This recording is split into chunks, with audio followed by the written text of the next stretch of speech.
Hello everyone, welcome to ಐಜಿಸ್ cooking channel.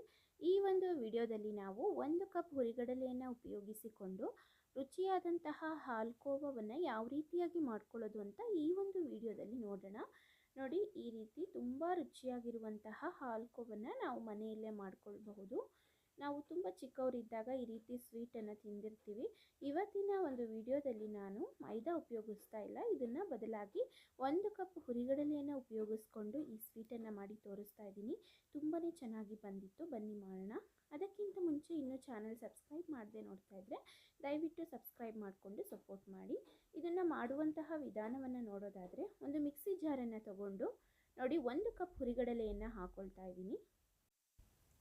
ಹಾಗೆ 1 cup ಹುರಿಗಡಲೆಗೆ ಒಂದು 3/4 ಕಪ್ಪಷ್ಟು ಅದೇ ಕಪ್ಪಲ್ಲಿ ಸಕ್ಕರೆಯನ್ನು ಹಾಕ್ಕೊಳ್ತಾ ಇದ್ದೀನಿ. ತುಂಬ ಶುಗರ್ ಬೇಕು ಅನ್ನೋ ಅಂಥವರು 1 ಕಪ್ಪಿಗೆ 1 ಕಪ್ ಅಳತೆಯಲ್ಲಿ ಸಕ್ಕರೆಯನ್ನು ಹಾಕ್ಕೊಳ್ಬಹುದು. ಹಾಗೆ ಒಂದು ಅರ್ಧ ಚಮಚದಷ್ಟು ಏಲಕ್ಕಿಯನ್ನು ತೊಗೊಂಡಿದ್ದೀನಿ. ನೋಡಿ, ಈ ಏಲಕ್ಕಿಯನ್ನು ಈ ರೀತಿ ಮಿಕ್ಸಿಯಲ್ಲಿ ಚೆನ್ನಾಗಿ ಗ್ರೈಂಡ್ ಮಾಡಿ ತೊಗೊಳ್ಬೇಕಾಗತ್ತೆ. ನೋಡಿ, ಇದಿಷ್ಟನ್ನು ಸಹ ನಾನು ನೀಟಾಗಿ ಗ್ರೈಂಡ್ ಮಾಡಿ ತೊಗೊಂಡಿದ್ದೀನಿ. ತುಂಬ ಚೆನ್ನಾಗಿ ಗ್ರೈಂಡ್ ಆಗಿರಬೇಕು ಇದು. ನೋಡಿ, ನೈಸಾಗಿ ಅಂತೀವಲ್ಲ ಆ ರೀತಿಯಾಗಿ ಈ ರೀತಿ ಗ್ರೈಂಡ್ ಮಾಡಿ ತೊಗೊಳ್ಬೇಕಾಗತ್ತೆ. ತರಿಯಾಗಿ ಮಾಡ್ಕೊಳ್ಬೇಡಿ. ಹಾಗೆಯೇ ಗ್ಯಾಸ್ ಮೇಲೆ ಈ ರೀತಿ ಒಂದು ಬಾಣಲೆನ ಇಟ್ಕೊಂಡಿದ್ದೀನಿ. ಇದಕ್ಕೆ ನಾನಿಲ್ಲಿ ತುಪ್ಪವನ್ನು ತಗೊಂಡಿದ್ದೀನಿ. ನೋಡಿ, ತುಪ್ಪ ಒಂದು ಅರ್ಧ ಕಪ್ ಅಷ್ಟಾದರೆ ಸಾಕಾಗತ್ತೆ. ಅರ್ಧ ಕಪ್ ತುಪ್ಪವನ್ನು ನಾನಿಲ್ಲಿ ನೋಡಿ ಈ ರೀತಿ ಚೆನ್ನಾಗಿ ಕಾಯಿಸ್ಕೊಳ್ತಾ ಇದ್ದೀನಿ. ಬಿಸಿ ಆದ ನಂತರ ನಾವು ಮಿಕ್ಸಿಯಲ್ಲಿ ಗ್ರೈಂಡ್ ಮಾಡಿ ಇಟ್ಕೊಂಡಿರುವಂತಹ ಕಡಲೆ ಮತ್ತು ಸಕ್ಕರೆ ಏನಿದೆ ಅದನ್ನು ಹಾಕ್ಕೊಳ್ಬೇಕಾಗತ್ತೆ. ಗ್ಯಾಸನ್ನು ಆಫ್ ಮಾಡಿಕೊಂಡು ಹಾಕ್ಕೊಳ್ಳಿ. ಕಾಯ್ದಿರುವಂತಹ ತುಪ್ಪದಲ್ಲಿ ಹಾಕ್ಕೊಳ್ಬೇಕು. ನೋಡಿ, ಈ ರೀತಿ ಹಾಕ್ಕೊಂಡು ಚೆನ್ನಾಗಿ ಒಂದ್ಸರಿ ತಿರುಗಿಸ್ಕೊಳ್ಳೋಣ. ನೋಡಿ, ಈ ರೀತಿ ಚೆನ್ನಾಗಿ ತಿರುಗಿಸ್ಕೊಳ್ತಾ ಇದ್ದೀನಿ. ಇದಕ್ಕೆ ಸ್ವಲ್ಪ ತುಪ್ಪ ಶಾರ್ಟೇಜ್ ಆಯಿತು ಅಂತ ಅನಿಸಿದರೆ ತುಪ್ಪ ಅಥವಾ ಎಣ್ಣೆಯನ್ನು ನೀವು ಒಂದು 2ರಿಂದ 3 ಚಮಚದಷ್ಟು ಮತ್ತೆ ಬೇಕಾದರೆ ಕಾಯಿಸಿ ಸೇರಿಸ್ಕೊಳ್ಬಹುದು. ಇದನ್ನು ನೋಡಿ ಈ ರೀತಿ ಚೆನ್ನಾಗಿ ತಿರುಗಿಸ್ಕೊಳ್ತಾ ಇದ್ದೀನಿ. ಗ್ಯಾಸನ್ನು ಆಫ್ ಮಾಡಿಕೊಂಡು ಈ ರೀತಿ ತಿರುಗಿಸ್ಕೊಳ್ಬೇಕಾಗತ್ತೆ. ಬರೀ ತುಪ್ಪ ಕಾಯಿಸ್ಕೊಳ್ಳಿಕ್ಕೆ ಮಾತ್ರ ನಾನಿಲ್ಲಿ ಗ್ಯಾಸನ್ನು ಉಪಯೋಗಿಸ್ಕೊಂಡಿರುವಂಥದ್ದು. ನೋಡಿ, ಈಗ ಇದಕ್ಕೆ ಪುನಃ ನಾನಿಲ್ಲಿ ಒಂದು 2ರಿಂದ 3 ಚಮಚದಷ್ಟು ಎಣ್ಣೆನ ಸಹ ಕಾಯಿಸಿ ಸೇರಿಸ್ಕೊಳ್ತಾ ಇದ್ದೀನಿ. ನೋಡಿ, ಈಗ ಇದನ್ನು ಚೆನ್ನಾಗಿ ಮಿಕ್ಸ್ ಮಾಡ್ಕೊಳ್ಳೋಣ. ಈ ರೀತಿ ಒಂದು ಟೆಕ್ಸ್ಚರ್ಗೆ ಬರಬೇಕು. ಅಲ್ಲಿ ತನಕ ನಾವು ಇದನ್ನು ಚೆನ್ನಾಗಿ ತಿರುಗಿಸ್ಕೊಳ್ಬೇಕಾಗತ್ತೆ. ನೋಡಿ, ಈ ರೀತಿ ಹದ ಇದ್ದರೆ ನಮಗೆ ಪೀಸ್ಗಳು ಸಹ ಮಾಡುವಾಗ ಚೆನ್ನಾಗಿ ಕಟ್ಟಾಗಿ ಚೆನ್ನಾಗಿ ಬರುತ್ತೆ. ತುಂಬ ಹುಡಿ ಇದ್ದರೆ ಪೀಸ್ಗಳು ಬರೋದಿಲ್ಲ. ಈ ಒಂದು ಟೆಕ್ಸ್ಚರಲ್ಲಿ ಮಾಡ್ಕೊಳ್ಬೇಕಾಗತ್ತೆ. ನೋಡಿ, ಇದೀಗ ರೆಡಿ ಇದೆ. ಇದನ್ನು ನಾವು ಒಂದು ಬಾಕ್ಸ್ಗೆ ಹಾಕ್ಕೊಂಡು ಪೀಸಸ್ ಆಗಿ ಕಟ್ ಮಾಡಬಹುದು. ನೋಡಿ, ಈ ರೀತಿ ನಾನು ಒಂದು ಬಾಕ್ಸನ್ನು ರೆಡಿ ಮಾಡಿ ತೊಗೊಂಡಿದ್ದೀನಿ. ಇದಕ್ಕೆ ಕೆಳಗಡೆಯಿಂದ ತುಪ್ಪ ಅಥವಾ ಎಣ್ಣೆನ ಸವರ್ಕೊಂಡು ಬಟರ್ ಪೇಪರ್ನ ಇಟ್ಕೊಳ್ಬೇಕು. ನಾನು ಇಲ್ಲಿ ಬಟರ್ ಪೇಪರ್ನ ಇಟ್ಕೊಂಡಿದ್ದೀನಿ. ನೋಡಿ, ತುಪ್ಪ ಸವರಿ. ಹಾಗೆಯೇ ಇದಕ್ಕೆ ಈಗ ನಾವು ಮಾಡ್ಕೊಂಡಿರುವಂತಹ ಈ ಒಂದು ಮಿಶ್ರಣವನ್ನು ಸೇರಿಸ್ಕೊಳ್ಳೋಣ. ತುಂಬ ಈಸಿಯಾಗಿ ಮಾಡ್ಕೊಳ್ಬಹುದು. ತುಂಬ ಕಡಿಮೆ ಇಂಗ್ರೀಡಿಯೆಂಟ್ಸ್ಗಳನ್ನು ಉಪಯೋಗಿಸ್ಕೊಂಡು ಮಾಡುವಂಥದ್ದು. ಮನೆಯಲ್ಲಿ ಹುರಿಗಡಲೆ ಇದ್ದರೆ ಖಂಡಿತವಾಗ್ಲೂ ಸಹ ಟ್ರೈ ಮಾಡಿ. ನೋಡಿ, ನಿಧಾನವಾಗಿ ಇದರೊಳಗಡೆ ಹಾಕ್ಕೊಳ್ತಾ ಇದ್ದೀನಿ ನಾನು. ತುಂಬ ಈಸಿಯಾಗಿರುವಂತಹ ಸ್ವೀಟು. ಮನೆಯಲ್ಲಿ ಮಕ್ಕಳು ಸ್ವೀಟ್ಸ್ ಮಾಡಿಕೊಡಿ ಅಂತ ಕೇಳಿದರೆ ಬೇಗ ಒಂದು 5 ನಿಮಿಷದಲ್ಲಿ ಆಗುವಂತಹ ಸ್ವೀಟ್ ಅಂತಲೇ.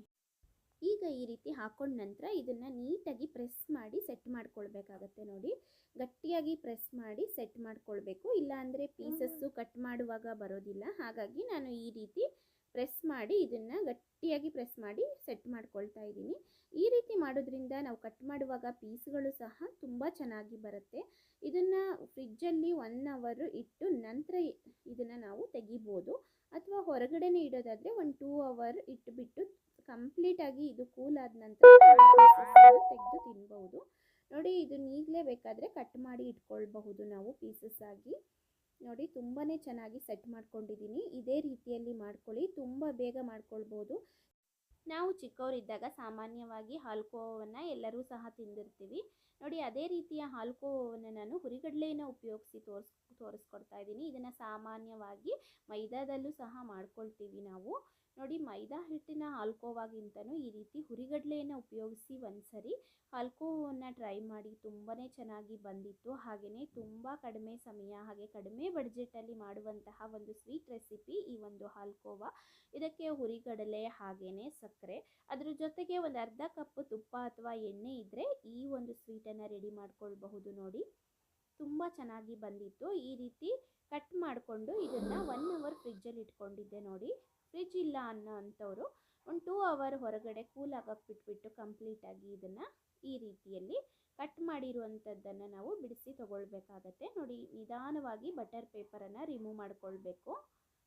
ಈ ರೀತಿ ತೆಗಿತಾ ಇದ್ದೀನಿ. ನೋಡಿ, ಪೀಸಸ್ ಸಹ ನಾವು ಕಟ್ ಮಾಡಿರೋವಂಥದ್ದು ಹಾಗೇ ಕಾಣಿಸ್ತಿದೆ. ಈಗ ಇದನ್ನು ಬಿಡಿಸ್ಕೊಳ್ತಾ ಹೋಗೋಣ. ಈಗ ಹಾಲ್ಕೋವಾ ರೆಡಿಯಾಗಿದೆ. ಈ ರೀತಿಯ ಹಾಲ್ಕೋವನ್ನು ನಾವು ಮನೆಯಲ್ಲೇ ಪ್ರಿಪೇರ್ ಮಾಡ್ಕೊಳ್ಬೋದು. ಅದು 5 ನಿಮಿಷದಲ್ಲಿ, ಅಂದರೆ ಖಂಡಿತವಾಗ್ಲೂ ಸಹ ನಂಬಲೇಬೇಕು ಫ್ರೆಂಡ್ಸ್. ಯಾಕಂದರೆ ಕಡಿಮೆ ಇಂಗ್ರೀಡಿಯೆಂಟ್ಸ್ಗಳಿಂದ ಮಾಡೋವಂಥದ್ದು, ಹಾಗೆಯೇ ಕಡಿಮೆ ಸಮಯದಲ್ಲಿ ಮಾಡೋವಂಥದ್ದು, ಪ್ರತಿಯೊಬ್ಬರು ಇಷ್ಟಪಟ್ಟು ತಿನ್ನುವಂತಹ ಸ್ವೀಟ್. ಮನೆಯಲ್ಲಿ ನಿಮಗೆ ಒಂದು 5 ನಿಮಿಷ ಟೈಮ್ ಇದ್ದರೆ ಟ್ರೈ ಮಾಡಿ. ಚಿಕ್ಕವರಿರಲಿ ಅಥವಾ ದೊಡ್ಡವರಿರಲಿ, ಪ್ರತಿಯೊಬ್ಬರು ಸಹ ತುಂಬ ಇಷ್ಟಪಟ್ಟು ತಿನ್ನುವಂತಹ ಒಂದು ಸಿಂಪಲ್ ಆಗಿರುವಂತಹ ಸ್ವೀಟ್ ರೆಸಿಪಿ. ಪ್ರತಿಯೊಬ್ಬರು ಸಹ ಇದನ್ನು ಮಾಡಬಹುದು. ಖಂಡಿತವಾಗ್ಲೂ ಸಹ ಟ್ರೈ ಮಾಡಿ. ನೀವು ಸಹ ಟ್ರೈ ಮಾಡಿ ಹೇಗೆ ಬಂತು ಅಂತ ನನಗೆ ಕಾಮೆಂಟ್ ಬಾಕ್ಸಲ್ಲಿ ತಿಳಿಸೋದನ್ನು ಮರಿಬೇಡಿ. ಹಾಗೆ ವಿಡಿಯೋ ಇಷ್ಟ ಆಗಿದ್ದರೆ ಲೈಕ್ ಮಾಡಿ, ಚಾನಲನ್ನು ತಪ್ಪದೇ ಸಬ್ಸ್ಕ್ರೈಬ್ ಮಾಡಿಕೊಂಡು ಸಪೋರ್ಟ್ ಮಾಡಿ. Thank you.